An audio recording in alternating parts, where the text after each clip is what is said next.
부쌤의 거꾸로 한국사 시즌 3 그 54번째 시간입니다. 그동안 선생님이 녹화 프로그램으로 썼던 그 태블릿에서 모비즌이라는 프로그램을 써서 녹화를 하고 있었는데요. 오늘 무슨 태블릿 고장인지 앱 고장인지 모르겠는데 전혀 반응을 안 해가지고 부득이하게 선생님이 아이캔 노트로 녹화를 하고 있습니다. 아이캔 노트로 그 선생님이 원격 수업 때 종종 썼던 프로그램이라 여러분들이 낯설지는 않으실 것 같아요. 좋습니다. 이번 시간에는 3.1운동의 전개와 그 의의에 대해서 살펴볼 텐데요. 먼저 학습 목표 살펴보면 3.1운동이 일어나게 된 배경과 전개 과정 그리고 그 특징이 뭐냐, 이게 그 단계별로 1단계, 2단계, 3단계 이렇게 구분해 볼 수가 있는데 그때마다 조금씩 다른 특징이 보인다는 거죠. 그게 무엇인지 파악을 해보고 3.1운동의 역사적 의미에 대해서 말할 수 있어야 되겠습니다. 자, 내용을 들어가 보겠습니다. 1차 세계대전이 끝나고 나서 애국지사들은 제국주의 시대는 이제 끝났다, 세계사의 흐름이 바뀌었다 라고 인식을 하게 되죠. 그렇게 인식하게 됐던 계기가 무엇이었습니까? 이거 지난 시간에 했었던 건데 한번 확인해 볼까요? 1917년 러시아에서 혁명이 일어나죠. 러시아 혁명을 이끌었던, 사회주의 혁명을 이끌었던 레닌은 전 세계 약소 민족의 민족 해방 운동을 지원하겠다고 표방을 하죠. 이른바 민족 자결의 원칙을 천명합니다. 미국 대통령 우드로 윌슨 같은 경우에도 민족 자결주의를 이야기를 하죠. 모든 민족은 자신의 운명을 스스로 결정할 수 있다. 와우. 이러한 분위기에 편승을 해서 이제 독립운동의 분위기가 고조되고요. 중국 관내 지역, 상하이 지역에서 활동하고 있었던 애국지사들은 여운형을 중심으로 해서 신한 청년당을 만들었지 않습니까? 이제 1차 세계대전 끝나고 나서 국제 질서를 논의하기 위한 파리 강화 회의가 열릴 테니까 우리 거기에 파리 강화 회의에 우리 대표를 보내자. 그래서 우리 민족의 독립 의사를 알리자 라고 의견을 모으게 되는 거죠. 그래서 대표로 영어가 좀 되는 김규식 선생을 보내게 되는 겁니다. 그리고 국내외 여러 지역에도 대표를 보내서 거족적인 독립운동을 일으켜야 된다라고 촉구하는 거죠. 우리 민족의 독립의사를 전 세계에 알립시다 이겁니다. 여기에 호응해서 도쿄에서 2월 8일 도쿄 유학생들이 중심이 되어 28 독립선언을 먼저 발표합니다. 민족 자결주의를 한국에도 적용하라 이거죠. 그리고 이 독립선언서가 국내에 들어오게 됩니다. 국내에서는 마침 고종이 돌아가십니다. 물론 순종 황제도 있었지만, 융희 황제도 있었지만 광무 황제, 고종의 경우 사람들 입장에서는 40년 넘게 왕을 했던 분이라 이분에 대한 생각, 기대치 이런 게 굉장히 높죠. 상징적인 존재 아닙니까? 고종이고 대한제국으로 이름을 바꾼 사람이니까 고종이고 대한제국이었던 거죠. 근데 그가 독살됐다는 소문은 민중들을 분노하게 하기에 충분했습니다. 이제 종교계와 학생들이 중심이 되어서 독립운동을 준비를 했는데요. 만세 시위를 준비를 했는데요. 그 종교계는 주로 민족주의 성향이 강했던 천도교의 지도자 당시 손병희, 기독교 남강 이승훈, 불교 유신론을 썼던 한용운 이런 분들이죠. 대표적인 종교 중에서 유교 같은 경우에 여기에 참여를 안 했는데 유교 지도자들은, 유림들은 나중에 파리 강화회의에 별도로 독립청원서를 보낸다거나 이런 활동들을 또 하게 됩니다. 좋아요. 이들은 비폭력 평화 시위로 독립의 의지를 전 세계에 알리자 이런 운동 계획을 세웠고요. 고종 인산일이 3월 3일이었습니다. 여기에 맞춰서 전국에서 많은 사람들이 서울로 몰려올 테니까 D-Day를 3월 1일 거기에 맞춰가지고 이제 만세 시위를 펼치자는 거죠. 원래 계획했던 장소는 탑골공원. 많은 사람들에게 이제 종교단체라든가 그 다음에 인쇄소 등에서 독립선언서를 인쇄를 하고요. 그리고 사람들이 이제 그걸 가지고 태극기 몰래 만들어 가지고 모이기로 한 거죠. 그런데 너무 많은 사람들의 그런 열기 속에서 자칫 이게 너무 과격해지면 우리의 비폭력 의사가 제대로 표현을 못할 수도 있다라고 생각했던 민족대표 33인은 태화관이라고 하는 요리집에서 독립선언서를 낭독을 하고 만세 삼창을 하게 됩니다. 기다려도 독립선언서 낭독을 하기 위해서 몰려들었던 탑골공원에 몰려들었던 인파들은 기다려도 민족대표 33인이 오지 않자 그중에 정재용이라고 하는 학생이 자기가 갖고 있던 독립선언서를 품에서 꺼내서 낭독을 하게 되고요. 이걸 시작으로 이제 서울은 완전히 만세 이 소리로 뒤덮여져 버리는 겁니다. 만세 함성으로 뒤덮여졌고요. 비슷한 시간에 이렇게 평양과 원산 등의 도시에서 평화적인 만세 시위가 시작됩니다. 이게 1단계입니다. 1단계의 특징은 평화적이었다. 2단계, 이제 지방의 도시로 확산되는 단계입니다.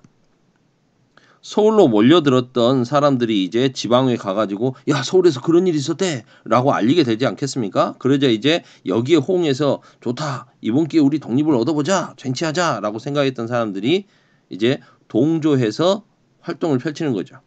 상인들은 철시를 하고요. 노동자들은 파업을 하면서 이제 우리의 독립의사를 알려가는 겁니다. 그리고 이제 3단계 농촌으로 확산되는 단계입니다. 1단계는 평화적인 시위, 2단계는 동조 파업, 3단계는 폭력투쟁이죠.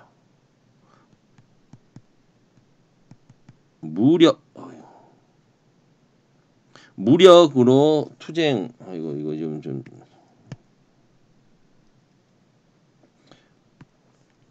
일제가 너무 무자비하게 탄압을 하자 원래 농민들 5일장으로 장날에 5일에 한 번씩 모이지 않습니까? 시골에서는 여기서 이제 소문이 퍼져가지고 만세 시위가 벌어지고 거길 무자비하게 탄압하자 이제 농민들은 그렇지 않아도 일제에 의해서 무단 통치로 힘들었고 그 다음에 수탈 때문에 힘들었는데 이렇게까지 나오자 이제 안 되겠다 싸우자 이거 되는 거 아닙니까? 그래서 무력 투쟁을 펼치는 거죠. 경찰서라든가 관공서, 면사무소 막 이런 데 쳐들어가는 겁니다. 습격을 하는 거죠. 그리고 이제 해외, 국외로까지 확산됩니다. 만주, 연해주, 미주, 일본 지역으로도 만세 시위가 확산되는 거죠. 일제는 여기에 대해서 무차별 살상과 방화, 파괴 등으로 탄압하고 진압을 합니다. 군대까지 동원해서 진압해버리는 거죠. 그 중에서 가장 악질적인 사건이 수원에서 있었던 제암리 학살 사건입니다. 수원 화성 제암리라고 하는 곳에 일본 경찰들 군대가 동원돼 가지고 사람들을 갑자기 교회로 싹 끌고 갑니다. 그리고 교회 바깥에서 문을 잠가버린 다음에 기관총 사격으로 사람들을 죽여버리는 거죠. 그리고 마을을 싹 불질러 버립니다. 여기 교회 안에 있었던 사람들 무려 23명이 학살됐고요.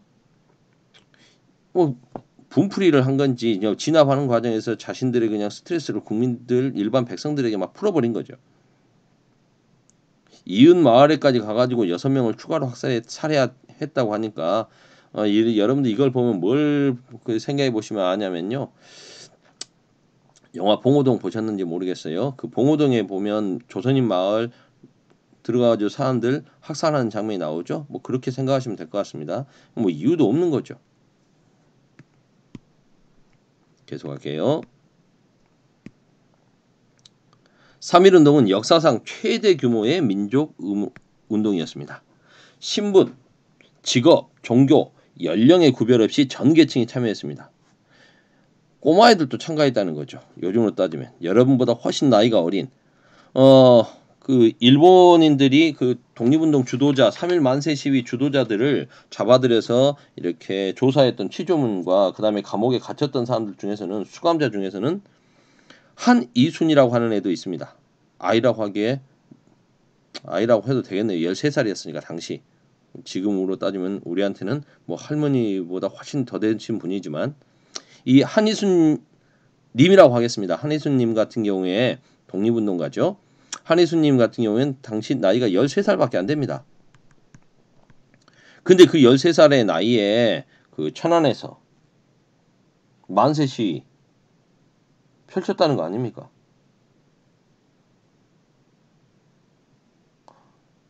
(3월 20일) 날 학생 80여 명을 인솔해서 우와. 그리고 전국적으로 전개가 되었다는 것도 특징이고요. 뭐 3개월 동안 1,500여 회 정도 시위가 있었고 전체 참여한 사람들이 뭐 400만 명 정도 된다니까요. 뭐 대단한 거 아니겠습니까? 한국인의 독립운지를 전 세계에 알렸고 그리고 이게 계기가 되어서 민주공화정을 기본으로 하는 대한민국 정부가 수립되죠. 임시긴 합니다만. 근대 국민국가 수립운동의 첫 결실이라고 할 수 있는 정부가 수립되는 결과를 낳았다. 그게 의미가 있는 거죠. 그리고 항일 민족운동의 주체가 지식인, 지도자, 종교 지도자들이 아니라 이제는 학생, 농민, 노동자, 여성들이 내가 세상을 움직이는 주인이구나. 내가 민족운동의 주체구나 라는 생각을 갖게 되었다는 겁니다. 그래서 이제 1920년대 다양한 민족운동과 사회운동이 일어날 수 있었던 토대가 마련되는 거죠. 일본도 깜짝 놀랐습니다. 무단 통치를 문화 통치로 바꾸죠. 물론 기만적이긴 했습니다만 3.1운동의 세계사적인 의미로는 자유, 정의, 평등, 평화를 지향하는 인도주의 운동으로서 중국의 오사운동이라든가 그 다음 인도에서 일어났던 비폭력, 불복종, 반영운동 등 이러한 약소민족의 반제국주의 운동에 영향을 주었다. 이게 세계사적인 의미라고 할 수 있겠습니다. 3.1운동 이후에 다양한 민족운동이 일어났다고 그랬죠? 이제 독립의 의지로 불타오르는 경험을 하고 만세 시기까지 이렇게 경험해본 민족들은 곳곳에서 독립운동을 일으키게 되는 겁니다. 여러 가지 형태로. 무장투쟁을 펼치기도 하고요. 의열투쟁을 펼치기도 하고요. 중국이라든가 미주 지역에서는 외교활동을 활발히 전개하기도 합니다. 국내에서는 실력 양성운동이 일어나기도 하고 다양한 사회 대중운동이 펼쳐집니다. 그리고 무엇보다도 20년대에는 사회주의 운동이 대유행을 하게 되는 거죠. 러시아 혁명 이후에 반제국주의를 표방했을 뿐만 아니라 소비에트가 약소민족의 지원을 표방했기 때문에 여기에 많이 관심을 갖게 되는 거죠. 실제로 레닌은 대한민국 임시정부에 약소민족 지원을 표방하면서 엄청난 돈도 지원해 줍니다. 말로만 한 게 아니라 실질적인 지원도 해줬다는 거죠. 물론 그 한인사회당 고려공산당을 이끌었던 이동휘 선생을 중심으로 했던 거긴 합니다만 이러한 사회주의 운동은 기존의 민족주의 운동과는 살짝 달랐습니다. 민족 해방을 추구한다는 측면은 똑같은데 민족 해방 플러스 계급 해방도 추구했거든요. 그래서 민족운동의 이념과 노선이 좀 갈라지면서 둘 사이 민족주의 진영과 사회주의 진영의 갈등도 생기기도 합니다. 이걸 극복했던 게 우리 민족은 하나 아니냐. 당을 똑같이 만들어서 활동하자. 민족 유일당 운동이 나중에 일어나게 되죠. 그건 좀 뒤에 좀 살펴보도록 하고요. 좋습니다. 선생님이 지금 급하게 아이캔 노트로 녹화를 했는데 시간은 얼추 비슷하게 나오는 것 같아요. 15분 내에 늘 녹화는 좀 마치도록 노력해 보겠습니다. 오늘은 여기까지. 다음 시간에는 대한민국 임시정부 수립에 대해서 살펴볼게요.